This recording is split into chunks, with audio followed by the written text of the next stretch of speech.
చందమామ కథ. నారద సంసారం. నారద మహర్షి చాలా గొప్పవాడు. కాని అంత గొప్పవాడికి కూడా ఒక గర్వం ఉండేది. అందరూ పెళ్లి చేసుకొని పెళ్ళామని, మొగుడని, పిల్లలని మాయలో పడిపోతున్నాడు. నేను మాత్రం అలాంటి మాయలో పడలేదు, ఎన్నటికీ పడబోను అంటూ ఉండేవాడు. పెళ్లి చేసుకున్న ప్రతి మహర్షిని ఆక్షేపిస్తూ ఉండేవాడు. అతని అహంకారం ఎంతవరకు వెళ్ళిందంటే పెళ్లిళ్లు చేసుకున్నందుకు బ్రహ్మ, విష్ణు, మహేశ్వరులనే ఆక్షేపించాడు ఒకనాడు. ఈ త్రిమూర్తులు మరీని బ్రహ్మదేవుడు సరస్వతీదేవిని నాలుగు మీద ఉంచుకున్నాడు. విష్ణుమూర్తి లక్ష్మీదేవిని వక్షస్థలం మీద కూర్చోబెట్టుకున్నాడు. శివుడు గంగను నెత్తి మీదనే కూర్చోబెట్టుకుని మోస్తున్నాడు. పైగా పార్వతీదేవికి సగం శరీరం ఇచ్చేశాడు అని నిందించాడు. నారదుడు తమర్నిలా ఆక్షేపించాడని బ్రహ్మ, విష్ణు, మహేశ్వరులు తెలుసుకోలేకపోతారా? తెలుసుకున్నారు. కాని నారదుడు తన కొడుకే గనక బ్రహ్మదేవుడు విన్నట్టు ఊరుకున్నాడు. విష్ణుమూర్తి పోని ఆక్షేపిస్తే వాడి నోరే నొప్పెడుతుంది అని ఊరుకున్నాడు గాని శివుడు మాత్రం అలా ఊరుకోలేదు. ఇలా ఊరుకుంటే ప్రతివాడు ఇక మనల్ని ఆక్షేపిస్తూనే ఉంటాడు కనుక ఈ నారదుడికి తగిన శాస్తి చెయ్యాలి అన్నాడు శివుడు. సరే అయితే చెప్తాను వీడి పని అని విష్ణుమూర్తి తగిన సమయం కోసం ఎదురు చూశాడు. ఆ తర్వాత కొన్ని రోజులయ్యాక నారదుడే వైకుంఠానికి వచ్చాడు. ఏంటి విశేషాలు నారద మహర్షి అని అడిగాడు విష్ణుమూర్తి. 3 లోకాలు సంచారం చేసి వచ్చిన నారదుడు విశేషాలేమున్నాయి, ఎవరిని చూసినా పెళ్ళాం, పిల్లలు, సంసారం అంటూ మాయలో చిక్కుకుపోయి ఉన్నారు, నేనొక్కని తప్ప అని తన మామూలు ధోరణి మొదలుపెట్టాడు. విష్ణుమూర్తి మారు చెప్పక నారదా అలా పోయి వద్దాం పద అన్నాడు. నారదుడు విష్ణుమూర్తితో బయలుదేరాడు. ఎక్కడికి అని నారదుడు అడగనూ లేదు, విష్ణుమూర్తి చెప్పనూ లేదు. ఇద్దరు ఆ కబురు ఈ కబురు చెప్పుకుంటూ వెళ్లి ఒక అడవిలోకి ప్రవేశించారు. ఉన్నట్టుండి విష్ణుమూర్తి, నారదా నాకు దాహం వేస్తుందయ్యా అన్నాడు. నడవండి, ఎక్కడైనా కోరేరు ఉన్నదేమో చూద్దాం అన్నాడు నారదుడు. నేనొక్క అడుగైనా వేయలేను, నువ్వు వెళ్లి ఈ ఆకు దప్పతోనూ ఇన్ని నీళ్లు తెచ్చి నా ప్రాణాలు నిలుపు అంటూ ప్రాణం పోతున్న వాడికి మళ్ళీ అక్కడే చతికిలబడ్డాడు విష్ణుమూర్తి. 3 లోకాల్లోనూ ఉండే కోటాను కోట్ల జీవులందరికీ ఆకలి దప్పిక తీర్చే మహావిష్ణువుకు దాహమేంటి అనే జ్ఞానం లేక నారదుడు విష్ణుమూర్తి మాయలో పడి నిజంగా నీరు కావాలి కామోసు అనుకుని నీటి కోసం పరిగెత్తాడు. సమీపంలోనే పుష్కలంగా జలం ఉన్నటువంటి కోనేరోడు కనపడింది. తామర పువ్వులతోటి, ఆకులతోటి కళకళలాడుతూ ఆ సరస్సు ఆ మునికి కన్నుల పండగ చేసింది. ఆ నీటిని చూడడంతోనే అతనికి కూడా దాహం వేసి, విష్ణుమూర్తి దాహం మాట తర్వాత చూసుకోవచ్చు, మొదట నా దాహం తీర్చుకుంటాను అనుకుని నారదుడు కొలంలోకి దిగాడు. చాలా దూరం నడిచి కాళ్లు లాగడం చేత ఆ కాళ్లకు చల్లటి నీరు తగిలేటప్పటికి అతనికి ప్రాణం లేచి వచ్చింది. ఆ చెరువులో స్నానం చేస్తే పూర్తిగా బడలేకపోతుందని తోచి కంఠం లోతు వరకు వెళ్లి ఒక్క మునిగాడు. మునిగి లేచేటప్పటికి అంతకు ముందున్న పిలక జుట్టు కాస్త పోయి తల నిండా పట్టు కుచ్చులా నెగనెగలాడే బారెడు జుట్టు మొలిచింది. ఇదేమిటా అని ఆశ్చర్యపోతూ చేతులెత్తి తల తడుముకుంటుంటే అతని ముంజేతుల్ని గలగల్లాడుతూ గాజులు కనపడ్డాయి.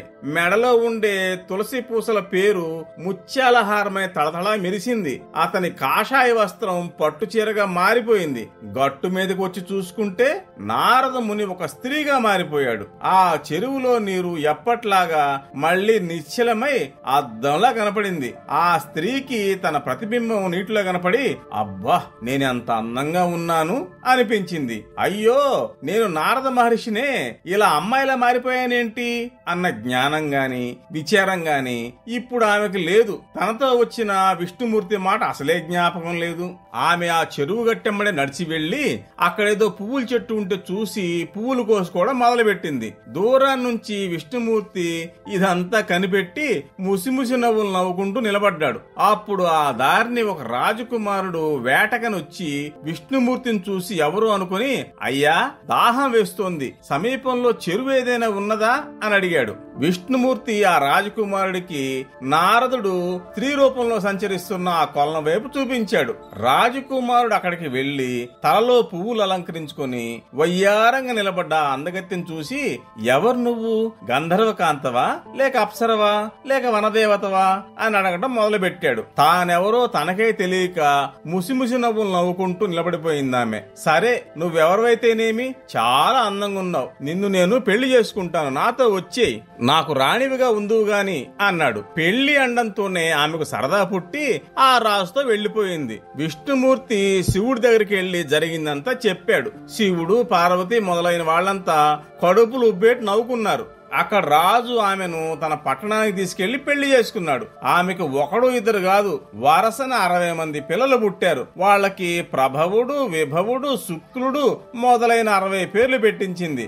ఆ పిల్లలకి నీళ్లు పోయడం, బొట్టు కాడుగు పెట్టడం, బట్టలు తొడగటం, బొవ్వ పెట్టడం, నిద్రపుచ్చడానికి జోలపాట పాడటం, ఈ పనులతో ఆమె పొద్దస్తమానం సరిపోయేది. పిల్లలు, సంసారం, మాయా అని అందరినీ ఆక్షేపించే నారదుడే ఇలా ఓ పెద్ద సంసారంలో తగులుకొని ఆ సముద్రంలో ఊపిరి సలపకుండా ఈదటం మొదలుపెట్టాడు. శివుడు, విష్ణువు కూడా మంచి శాస్తి అయింది నారదుడికి అని సంతోషించారు. కానీ బ్రహ్మదేవుడికి మట్టుకు నారదుడు తన కొడుకే గనుక అతడలా అవమానింపబడటం బాధగానే ఉంది. కుర్రవాడేదో తెలియకంటే ఇంత కఠిన శిక్ష వేయడం ఏంటి అని విష్ణుమూర్తి వద్ద బ్రహ్మ సణిగాడు. బ్రహ్మ మాత్రం ఎవరు, తన కొడుకేగా.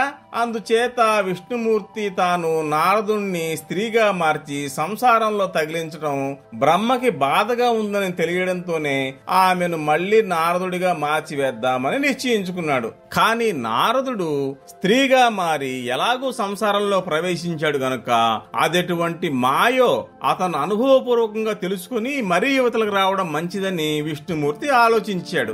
ఆలోచించి ఏం చేశాడంటే ఆ రాజు పాలించే రాజ్యం మీదకి ఒక శత్రురాజు సైన్యంతో దండెత్తి వెళ్లేటట్టు చేశాడు.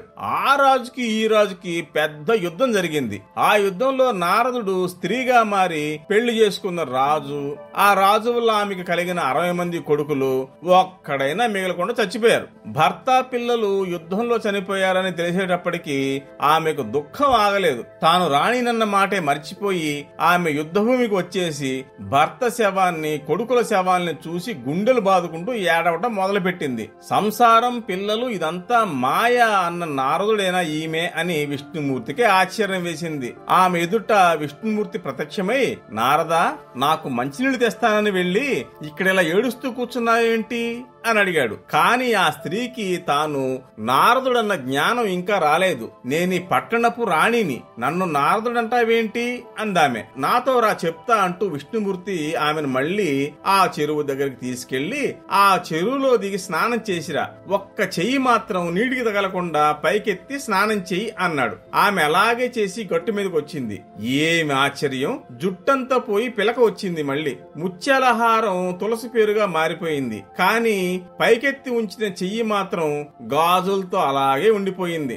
నారదుడికి నిద్రపోయి లేచినట్లయింది. తాను రాణి అయి 60 మంది పిల్లల్ని కనడం, ఆ పిల్లలు పెరిగి పెద్దవాళ్ళై యుద్ధంలో చనిపోయి వాళ్ల కోసం తాను ఏడవటం, ఇదంతా ఒక కలగా జ్ఞాపకానికి వచ్చింది. కాని ఆ గాజులు చేయి చూసుకుంటే కల కాదు, నిజమే అని తేలింది. తాను సంసారపు మాయలో తగులుకున్నందుకు నారదుడు సిగ్గుపడ్డాడు. సిగ్గుపడాల్సిన అవసరం లేదు నారద, ఇది వరకు నీకు సంసారం అంటే ఏమిటో, మాయ అంటే ఏమిటో తెలియదు. అందులో పడి దుఃఖం అనుభవించావు గనక ఇప్పుడు తెలిసింది. ఇక నువ్వు జ్ఞాని అవుతావు అని విష్ణుమూర్తి నచ్చజెప్పాడు. నారదుడు ఆ మాటలకు సంతోషించాడు. కాని తాను స్త్రీ అయినప్పుడు పుట్టిన 60 మంది పుత్రుల మీద అతనికి మమకారం పూర్తిగా పోయింది కాదు. అందుచేత అతను తండ్రి అయిన బ్రహ్మదేవుడి దగ్గరికి వెళ్లి, తండ్రి, నా కుమారుల పేర్లు భూలోకంలో శాశ్వతంగా ఉండేట్టు చెయ్యి అని కోరుకున్నాడు. కుమారుడి కోరిక ప్రకారం బ్రహ్మ సరే అని చెప్పి ప్రభవ, విభవ, శుక్ల మొదలైన ఆ 60 మంది పేర్లు మన సంవత్సరాలకు పెట్టి లోకంలో ఆ పేర్లు శాశ్వతంగా ఉండేటట్టు చేశాడు.